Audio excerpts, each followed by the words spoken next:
Hello friends, आपको स्वागत है मेरा नए वीडियो पर। मेरा नाम विजय है, मैं उड़ीसा से बिलोंग करता हूं और मैं एक हिंदी चैनल क्रिएट कर चुका हूं जो कि अच्छा हिंदी स्टोरी अपलोड करता रहता हूं। आप हिंदी कहानियां सुनने में बहुत दिलचस्पी रखते हैं तो इस चैनल को सब्सक्राइब कर दीजिए, क्योंकि मैं अच्छा हिंदी स्टोरी अपलोड करता रहता हूं जो कि सब तरह का स्टोरी, शिक्षा देने वाला भी स्टोरी सब अपलोड करता रहता हूँ। इसलिए चैनल को सब्सक्राइब करके रखिए और बेल आइकन को प्रेस कर दीजिए ताकि जब भी मैं ऐसा हिंदी स्टोरी अपलोड करूँगा आपके पास पहुँच सके। तो चलिए वीडियो शुरू करते हैं। एक समय की बात है, एक छोटे से गांव में एक छोटी सी लड़की नामक अनन्या रहती थी। उसका एक खास दोस्त था, एक सड़क कुत्ता जिसे वह छोटू कहा करती थी। वे अपने दिनों को खेतों में घूमकर खुशी के पलों को साझा करते थे। समय के साथ उनके बीच एक गहरा दोस्ती का रिश्ता बना। एक दिन एक तूफान गांव पर आया जिससे हाहाकार और तबाही हो गई। अनन्या का घर भारी नुकसान हो गया और उसे छोटू नहीं मिला। दिल टूटा हुआ उसने ढेर सारी खंडहरों में छोटू को खोजा। जब आशा हार जाने लगी तब अनन्या ने एक हल्की सी गरज सुनी। खुशी से उसने खुजली की और छोटू को गिरे हुए बीम के नीचे देखा। उसकी आंखों में आंसू थे और वह गांव वालों से मदद के लिए पुकारी। मिलकर उन्होंने छोटू को बचाया और सारे समुदाय ने मिलकर अनन्या के घर को फिर से बनाने का काम किया। इस भावनात्मक यात्रा ने अनन्या, छोटू और गांव वालों के बीच का रिश्ता मजबूत किया, जिससे सभी को प्रेम, करुणा और सामूहिकता की शक्ति का सबक सीखने को मिला। दिन बिताने के साथ अनन्या और छोटू अभिरुचिकर बन गए। उनका दोस्ती कठिनाइयों के बावजूद और भी मजबूत हो गया।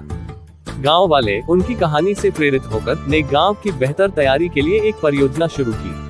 अनन्या और छोटू अब स्थानीय हीरोज अपनी कहानी सुनाने के लिए पड़ोसी गांवों का दौरा करने लगे। उनकी कहानी दूर दूर तक फैल गई, हृदयों को छूकर और लोगों में सकारात्मक परिवर्तन को प्रेरित करती हुई। वर्षों बाद जब एक और तूफान गांव को धमकित कर रहा था, अनन्या और छोटू की कहानी से सीख लेते हुए गांव वाले ने इस चुनौती का सामना किया। नए उत्साह और एकता के साथ वे मुश्किल समयों में एक दूसरे का समर्थन करते रहे।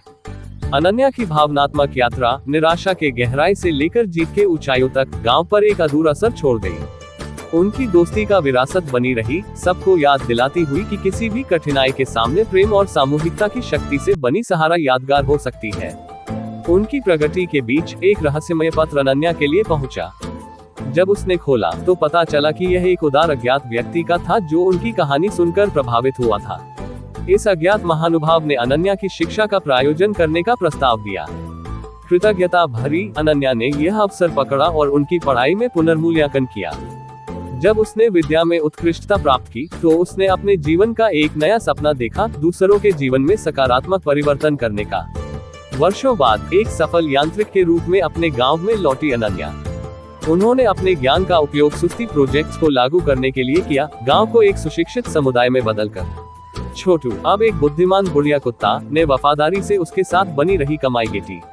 अनन्या और छोटू की भावनात्मक कहानी ने सिर्फ उनके जीवन में ही नहीं बल्कि अनगिनत लोगों के लिए भी एक प्रेरणा स्रोत बनाया। ये दिखाया कि दया और सहनशीलता के साथ एक संगीत बना सकते हैं जो किसी भी तूफान को सामना करने में सहायक हो सकता है।